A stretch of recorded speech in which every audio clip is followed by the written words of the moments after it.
So,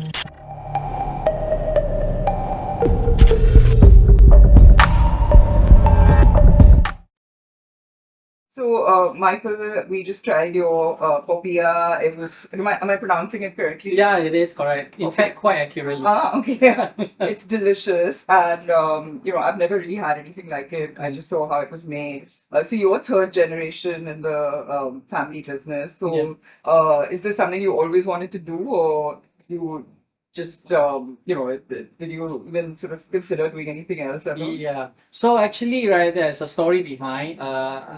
I picked the skills up when I'm like a 12 years old. Back then, I'm still schooling. Right. So it was like during holidays and weekends. Yeah. My father never wanted me to carry on this trade. Really? Yeah. He says a hawker life is tough and all that thing, right? So never wanted me to really to be in the trade and pushing me to study hard. So in fact, actually, I'm a pharmacist by training. But 10 years ago, my father was really old with arthritis and all that. So he sat me down and he says that, you have been helping out in the family business part time. And now I'm old and I got all this stuff to take care of.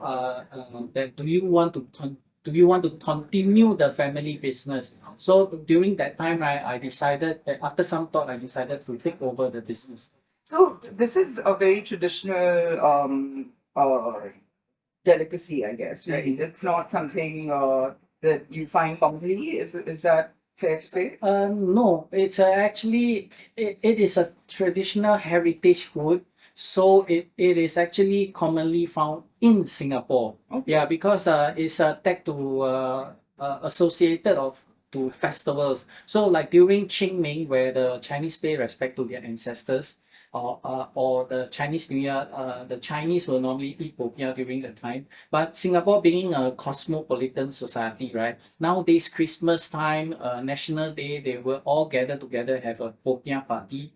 Apart from the buffet or whatever, they will have a popiah party as well. So how many do you make in a day? Yeah, so the popiah skin, right, you can't keep them. Right. So you do it on that day, you make them on that day, it must be purchased on that day.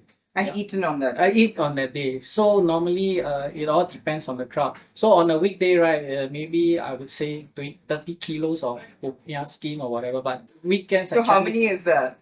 uh, let me think. It's about approximately 600 to 900 pieces. Not a very it's a family business, yeah. So only Chinese New Year where there's the whole crowd coming in, right? Then you will see the whole family sweating it out because it is because it can only be produced on that day. Right. Yeah. So that during that time, the amount will ramp up quite high.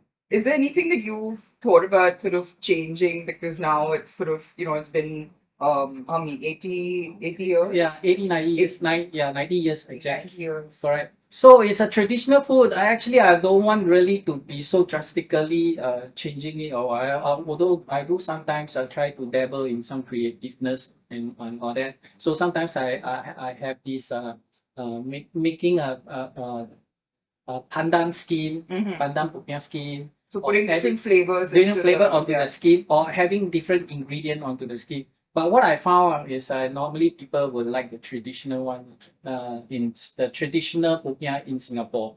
Yeah. But do you find that the young generation still has an appreciation? Yeah, for which this is what food? I'm going to add Yeah. on. Yeah, the younger generations are more adventurous. They will love to try something new and all that. So actually, I'm very open to coming up with new recipes and all that lah. But what I would say is right, I'm very dear to the roots, to the traditional ways. So it all started from there, isn't it? 5,000 years ago, popiah was invented. It all started out. Where was it invented? China. China. Yeah, but of course, when it comes to Singapore, it becomes something totally different from the one in China.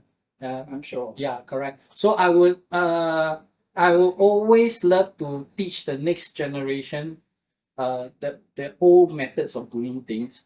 After that, if they choose to do new stuff, right, that's okay with me. That's how it But you evolves, need you need to know the Technique, yeah. you need to know the traditional things and how it all comes about, because right, that's the roots, that's the fundamentals. It all started back there. Yeah. No, it's amazing. And it's it's like you said, right? There are different kind of crepes all around the world, different versions. I've never Correct. had something like this. And what Yeah. was interesting is that what we made today was vegetarian primarily, right? So is that how you traditionally eat it? Because everything else we've been eating on this trip has been very sort of non-vegetarian. Yeah, centric. correct. So vegetarians are more for we had the religious the temple people. Right. Yeah, so we will normally cater the vegetarian ones for them. But actually, the sellable one is the seafood version. Right. Uh, And what does success look like for you today? I mean, what do you success is bring the family business to 100 years. We are around 90. So my dream is to bring it to 100 years. Well, all the very best, and Okay. thank you so much for the treat, and I'm sure you will reach more than 100 years. Thank you, Gauri. Thank you. Thank you. Thank you.